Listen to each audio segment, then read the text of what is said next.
Je suis Christian Germain, je suis professeur à Bordeaux Sciences Agro. J'enseigne et je fais de la recherche dans un laboratoire qui s'appelle IMS, également à Bordeaux, dans le domaine de l'analyse d'images. Et je suis titulaire avec mon collègue Bruno Tisser de la chaire agrotique. Je vais donc vous parler de techniques d'analyse d'images pour détecter les maladies de la vigne. Mon exposé vient donc finalement au bon moment par rapport à l'exposé précédent qui a montré déjà une technique intéressante. Il y a des diapositives sur lesquelles je vais passer assez vite parce que je pense que beaucoup d'entre vous sont déjà pas mal au fait d'un certain nombre d'éléments de contexte. Notamment, pourquoi est-ce qu'on fait de l'analyse d'image pour détecter les maladies de la vigne? Ça dépend un petit peu à quel moment on le fait, mais l'idée c'est soit de prendre des mesures de prophylaxie, d'arrachage, de traitement ou autre, une fois que les symptômes sont découverts, ou mieux, avant que les symptômes soient visibles, mais ça c'est un petit peu plus délicat. Et éventuellement, si ça se fait de façon plus tardive, ça peut être pour faire de la gestion de la qualité, du tri, de la vendange sélective, et donc prendre en compte ces éléments. Comment est-ce qu'on le fait? Comme ça a été présenté aussi déjà dans l'exposé précédent, les techniques qu'on va utiliser sont des techniques soit de télédétection depuis le ciel le plus souvent, ou éventuellement depuis l'espace, mais avec une résolution moindre, soit des techniques de proxy détection, où là carrément on va avoir des engins qui vont être des systèmes qui vont être embarqués sur les engins agricoles, ou enfin sur des capteurs connectés. Alors, cette diapositive-là, pour tous ceux qui sont les spécialistes de la vigne, même largement plus que moi, elle paraît évidente, mais c'est vraiment le cœur du problème. La télédétection ou la détection des symptômes des maladies de façon automatique, c'est un problème qui est très compliqué, parce que les symptômes peuvent concerner aussi bien des feuilles que des tiges, des sarments ou des baies, que les problèmes peuvent être liés à des couleurs, et même des couleurs qui peuvent changer suivant les cépages, que ces couleurs peuvent avoir des motifs particuliers, qui peuvent être aussi délicats à appréhender. Ces symptômes ne sont pas toujours très discriminants d'une maladie à une autre, et il y a beaucoup de facteurs confondants qui vont nous poser des difficultés. Et tous ces éléments font que c'est un problème qui est encore difficile et qui est encore, de mon point de vue, pas encore complètement résolu. Alors, les technologies d'imagerie et optique, là, c'est des choses qui ont déjà été évoquées. Très rapidement, aujourd'hui, on utilise beaucoup des techniques basées sur la spectrométrie infrarouge, déjà pour la maturité, la fluorescence pour la maturité ou les maladies. L'imagerie multispectrale couleur et infrarouge, proche infrarouge est utilisée également. De façon un peu plus émergente, on va avoir des techniques d'imagerie hyperspectrale. On va avoir aussi de l'imagerie thermique pour regarder un peu le comportement hydrique qui peut être intéressant, y compris pour les maladies, mais c'est un outil délicat à utiliser. La spectrométrie et l'imagerie hyperspectrale dans la bande un peu plus éloignée que le proche infrarouge, c'est-à-dire ce qu'on appelle le SWIR, et éventuellement le lidar et l'imagerie couleur-profondeur ou la photogrammétrie pour avoir des éléments de surface. Donc c'est tous ces éléments qui peuvent être mobilisés aussi au service des maladies. Alors ça, vous savez ça aussi tous très bien. Aujourd'hui, la végétation, quand on la regarde en couleur, on voit surtout du vert, mais évidemment, dès qu'on regarde un petit peu plus loin, eh bien, on peut observer la courbe de réflectance qui remonte vers le proche infrarouge, avec ce qu'on appelle le red edge et le plateau proche infrarouge, qui sont vraiment des éléments caractéristiques de la végétation. Et la différence donc sur laquelle sont basés les indices de végétation comme le NDVI, qui permettent de caractériser l'activité photosynthétique. Mais si on regarde un petit peu plus loin, dans ce que j'appelle le SWIR, on voit également qu'il y a des éléments qui sont liés à l'absorption de l'eau des végétaux, qui sont très importants pour caractériser leur santé. Et donc c'est tous ces aspects-là qui vont être utilisés en imagerie, suivant les techniques qu'on va employer. Le problème, c'est que les différentes maladies vont attaquer les mêmes zones, et donc avoir éventuellement les mêmes effets. Si on veut regarder plus loin, on va avoir l'infrarouge thermique ou les technologies terahertz qui peuvent être aussi d'intérêt, mais qui sont vraiment émergentes et qui concernent donc des longueurs d'onde un peu plus grandes. Alors ensuite, le capteur, il faut le transporter. Alors on peut le transporter à pied, à la main, avec un piéton. Et on fait une mesure à chaque fois qu'on appuie sur un bouton et qu'on déclenche la mesure. Mais aussi, on peut avoir des capteurs fixes, on peut avoir également des capteurs qui sont montés sur les tracteurs, sur des rovers, sur des robots, pourquoi pas, sur des drones, ça a été évoqué par Chouette précédemment, ou par des ULM, ou des avions, des hélicoptères, ou des satellites. Ce qui va changer, et c'est important, ça a été dit aussi dans l'exposé précédent, c'est la résolution. Sur des systèmes qui vont être embarqués à bord de tracteurs, on va avoir des pixels qui peuvent être submillimétriques. avec des drones, on va avoir des pixels millimétriques à centimétriques. Si on a des pixels, si on a des images qui sont prises par avion ou par hélicoptère, on va avoir des pixels qui vont être de l'ordre du décimètre, 10, 20 cm, et par satellite, on va plutôt être à 60 cm, à 1 mètre, 2 mètres, 10 mètres, ça dépendra des satellites. Il faut prendre en compte cet élément parce que ça va à la fois changer la charge de calcul si on prend des pixels très fins, mais également la précision de la détection. Et ça, c'est très important de le dire. Et d'autre part, ces outils n'ont pas la même flexibilité dans les acquisitions, dans la capacité à faire plusieurs acquisitions, à les faire quand on veut, et à les répéter. Et ça aussi, c'est un élément qu'il faut prendre en compte et qui est très important. Alors évidemment, maintenant, au-delà de ces éléments de contexte, le premier outil auquel on a pensé quand on voulait détecter la santé de la vigne, c'est de partir sur les aspects expression végétative, biomasse, surface de feuilles, vigueur, peu importe la façon dont on l'aborde. C'est bien sûr un élément qui va surtout dépendre du sol, de la disponibilité de l'eau et d'autres éléments comme ça, mais s'il y a de gros événements sanitaires, ça va aussi affecter évidemment la vigueur. Et donc, du coup, les approches qui sont couramment utilisées pour la vigueur peuvent être aussi des indicateurs de la santé de la vigne, mais ils ne vont pas être discriminants. Ils vont nous dire qu'il y a un problème sanitaire, mais pas forcément la nature de ce problème-là. Alors, on pense bien sûr à la télédétection multispectrale, également à la proxydétection multispectrale, un peu moins avec les outils qui sont utilisés en hiver pour mesurer ou pour estimer le nombre de sarments, qui ne sont peut-être pas les plus pertinents pour les problèmes de maladie, même s'ils fournissent des cartes intéressantes sur d'autres domaines. Donc là, j'ai mis un exemple, mais je vais passer très rapidement là-dessus, avec les nombreux services qui donnent des cartes de vigueur basées sur la télédétection ou sur la proxydétection, mais ce n'est pas tellement l'objet ici. Ce qui me paraît plus intéressant, c'est d'essayer de voir dans quelle mesure il y a des outils basés sur l'analyse d'images qui pourraient fournir une détection des maladies avant que les symptômes soient visibles. C'est un peu le Graal, après ce n'est pas gagné, vous allez voir. Mais bon, l'idée c'est qu'on se dit qu'on a des outils phytosanitaires qui pourraient permettre de stopper la progression de la maladie dès lors qu'ils seraient appliqués suffisamment tôt. Alors il faut déjà définir ce suffisamment tôt.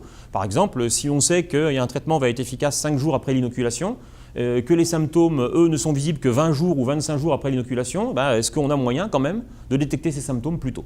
Voilà la question. Et d'un point de vue scientifique, quand on aborde cette question, on va d'abord le traiter souvent in vitro, en essayant de regarder sur des végétaux cueillis ou sur des plantes en pot, quelles sont les bandes spectrales qui sont d'intérêt pour essayer de détecter de façon précoce la maladie. Après, on va prendre, si on trouve quelque chose d'efficace, eh bien, on va essayer de voir dans quelle mesure ça peut s'adapter en serre, par exemple, pour voir si on peut travailler autrement que sur des feuilles mises à plat sous un dispositif. Et puis ensuite, si on y arrive, on va essayer de trouver un dispositif qui est à la fois robuste, qui peut être embarqué sur une machine agricole ou sur un drone, et qui sera moins cher, moins compliqué à utiliser. Et donc ces trois étapes, souvent, aujourd'hui, à ma connaissance, sur ces approches-là, on est plutôt au niveau de la première. Et on essaye de voir ce qui peut être fait dans ce domaine-là. Il y a quelques essais qui sont en train de se faire pour aller un peu plus loin.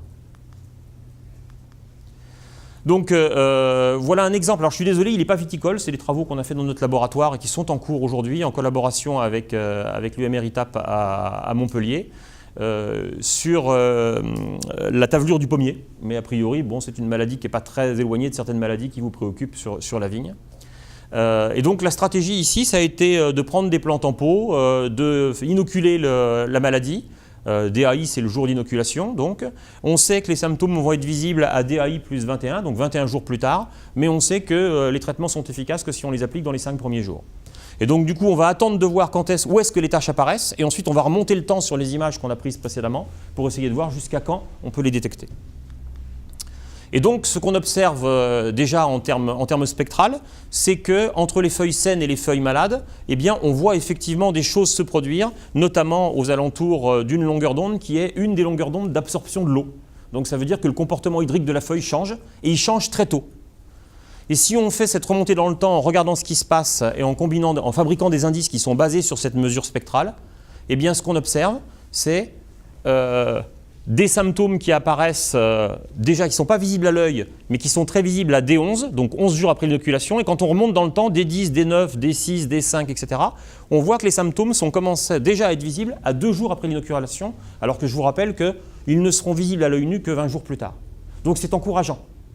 C'est encourageant, d'autant que si on regarde évidemment une feuille saine, on n'a pas ces phénomènes qui apparaissent. Alors là, quand on se dit ça, on peut se dire qu'on a gagné, mais attention, hein, on est dans un éclairage contrôlé, avec une feuille qui est à plat, sur une caméra hyperspectrale, un dispositif qui est absolument impossible à reproduire dans une serre et encore pire dans des situations de plein champ. Donc il reste beaucoup de travail à faire. On a des caméras ici qui vont dépasser les 150 000 euros. Voilà, on n'est pas sur des dispositifs qui sont simples à déployer. Donc il y a encore beaucoup de travail dans ce domaine. Et donc il y a des travaux qui ont été faits dans d'autres domaines. Là je cite un travail qui a été fait par Force A, mais il y a quelqu'un dans la salle qui pourra en parler de façon beaucoup plus efficace que moi, qui ont été faits sur le mildiou et sur lequel des travaux ont été effectués en fluorimétrie avec le multiplex et qui ont montré qu'on pouvait là encore faire des détections précoces. Vous voyez ici qu'on est 4 à 7 jours après l'inoculation et qu'on voit des choses assez clairement apparaître sur des feuilles inoculées. Donc là aussi, il y a des espoirs sur ces aspects-là, mais à ma connaissance, aujourd'hui, il n'y a pas de dispositif commercialisé embarqué qui fasse ce travail-là. Alors maintenant, c'est évidemment plus facile si on attend que les symptômes soient visibles. Et là, je rebondis sur ce qui a été montré par Chouette. Une fois que les symptômes sont visibles, eh bien, on prend une caméra qui regarde ce qui se passe dans le visible et éventuellement dans le proche infrarouge. Et puis, eh bien, ce qu'on va essayer d'avoir, c'est une estimation objective avec des niveaux d'infestation, avec des localisations, avec une carte, et on va quantifier les défauts. Et ça va permettre éventuellement une détection automatique à large échelle et sur un large territoire. Donc, en termes de traitement, peut-être c'est trop tard. Je ne sais pas à quel point vous pouvez encore réagir à ce moment-là, mais il y a encore un intérêt quand même, éventuellement, à faire ça. Notamment par exemple dans le cas de la flavescence dorée, où on a besoin réglementairement, au moins en France, de déclarer la maladie et de la détecter de façon aussi efficace que possible. Alors aujourd'hui, ce qu'on a montré, ce qu'on peut pratiquement dire qu'on a prouvé, aujourd'hui sur les maladies de la vigne, rien qu'en France, il y a 4 thèses qui sont en cours ou en voie d'achèvement et sur lesquelles on a des résultats qui sont en cours de publication, qui sont publiés, qui sont avérés et qui nous permettent de dire que la seule réponse spectrale, la seule observation de la couleur, y compris dans l'infrarouge, ne permet pas de distinguer les maladies de la vigne.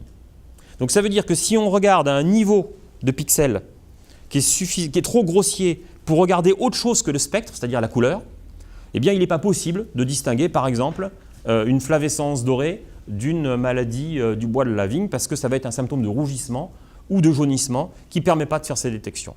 Donc aujourd'hui ça on en est sûr. Et d'ailleurs, c'est intéressant de voir que l'exposé qui a été fait par Chouette montre qu'on travaille à une résolution qui, cette fois-ci, permet d'observer déjà le début des motifs et qui rajoute une information à l'information spectrale et qui rend possible, cette fois-ci, la détection et la distinction. Enfin, ça pourra être discuté et on pourra en parler un peu. Après, la résolution, meilleure elle sera, plus ça sera efficace. Et donc, l'efficacité, il faut s'assurer quand on choisit un dispositif ou un service de l'efficacité réelle du dispositif, du nombre de faux positifs, du faux négatif, et de savoir si c'est acceptable ou pas par rapport à sa stratégie. Donc je pense qu'un seul symptôme ou une seule variable n'est pas suffisante. Il faut rajouter soit du multidate, soit une répartition spatiale, soit des motifs pour essayer de rendre la détection plus facile. Ça, j'en ai à la conviction, et je pense même qu'aujourd'hui, on peut dire qu'on en a la preuve. Alors, nous aussi, et comme d'autres, on a des dispositifs en cours pour essayer d'aller... Alors, on ne les fait pas voler sur des drones. Nous, on a un petit dispositif qui est un système qui ressemble un peu à la caméra qui a été montré hier pour faire des mesures de phénologie. Nous, on l'utilise pour la phénologie et pour faire des prévisions de rendement, mais on l'utilise aussi aujourd'hui sur la végétation pour essayer de détecter également des foyers de maladies. C'est les travaux qui sont un peu préliminaires, mais qui permettent de travailler à une résolution alors encore plus fine que celle qui était évoquée là, puisqu'on est sur des pixels qui sont submillimétriques, je pense. Enfin, ça sera à discuter aussi, et qui nous permettent là encore de prendre en compte le motif, en plus, donc la forme, si vous voulez, en plus du spectre, pour essayer d'aller au-delà dans la détection de ces maladies. Pour conclure, ce que je voulais vraiment expliquer, c'est que la détection optique des maladies est un problème compliqué, très compliqué, à cause de la variabilité des situations, de cépage, d'enherbement, d'ensoleillement, de conditions de prise de vue, etc. Parce qu'il y a beaucoup de symptômes confondants qui ont les mêmes réponses que les maladies. Il y a certainement des techniques à développer qui vont permettre d'enrichir le signal. Alors la fluorescence, l'hyperspectral, l'imagerie thermique, le terahertz, pourquoi pas. Toutes ne seront pas certainement utiles, mais certaines peuvent l'être. Il y a également des progrès qui sont attendus sur les algorithmes. On a évoqué l'intelligence artificielle, deep learning, CNN, c'est ce qui a été évoqué tout à l'heure. la fusion de données. Il y a aussi d'autres algorithmes, hein. Il n'y a pas que l'intelligence artificielle, même si ça a permis des progrès importants ces dernières années. Mais il faut d'abord comprendre deux choses, c'est que les algorithmes ne font pas de magie. Si le signal n'est pas présent, on ne trouvera pas. Là, il faut que quelque chose soit présent dans l'image pour aller le chercher. Et deuxièmement, les nouvelles technologies comme l'intelligence artificielle et le deep learning ont de gros avantages en termes de facilité de réglage, de robustesse, etc. Mais ils nécessitent d'énormes bases de données annotées, c'est-à-dire beaucoup de photos sur lesquelles un expert a pris la peine de dire ceci c'est ça, ceci c'est telle maladie, ceci c'est telle maladie, et c'est assez coûteux à obtenir et pas toujours disponible. Et puis je pense que le fait de pouvoir porter les capteurs par des engins agricoles quand on fait des traitements par ailleurs, donc à coût nul en quelque sorte, ou par des robots, est aussi une perspective intéressante. Voilà, je vous remercie de votre attention. Merci.